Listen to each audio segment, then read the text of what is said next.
ஆன்மீக ஒளி அன்பர்களுக்கு வணக்கம். இப்பதிவிலே அகண்ட சாம்ராஜ்ய யோகத்தை பற்றி காண உள்ளோம். லக்னத்திற்கு 2ஆம் வீட்டு அதிபதி, அதாவது தனஸ்தானாதிபதி, அல்லது லக்னத்திற்கு 9ஆம் வீட்டு அதிபதி, அதாவது உச்ச திரிகோணஸ்தானாதிபதி, அல்லது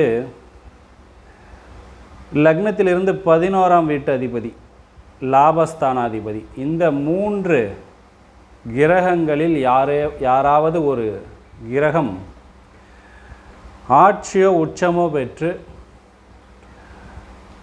நின்று குரு பகவான் லக்னத்திற்கு 5ஆம் வீட்டிற்கோ 10ஆம் வீட்டிற்கோ அதிபதியாகி கேந்திரங்களிலே நிற்க பெறுவாரேயானால் அது அகண்ட சாம்ராஜ்ய யோகம் என்று சொல்லப்பட்டிருக்கிறது. அதாவது லக்னத்திற்கு 2, 9, 11ஆம் அதிபதி, இந்த மூவரில் யாராவது ஒருவர் ஆட்சியோ உச்சமோ பெற்று, அதாவது பலம் வாய்ந்து நின்று லக்னத்திற்கு 5ற்கோ 10ற்கோ குரு அதிபதியாகி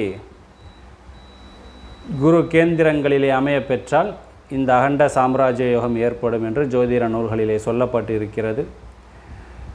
இந்த யோகத்திலே பிறந்தவர்களுக்கு நல்ல பெயர், புகழ், செல்வம், செல்வாக்கு, தீர்க்க ஆயுள் ஏற்படும் என்று சொல்லப்பட்டிருக்கிறது. பெயரிலேயே இருக்கிறது அகண்ட சாம்ராஜ்ய யோகம். இந்த ஜாதகர்கள் தங்களுக்கென்று ஒரு சாம்ராஜ்யத்தையே உருவாக்கி கொள்வார்கள் என்று சொல்லப்பட்டிருக்கிறது. மிகவும் சிறப்பான யோகமாக இந்த யோகம் சொல்லப்பட்டிருக்கிறது.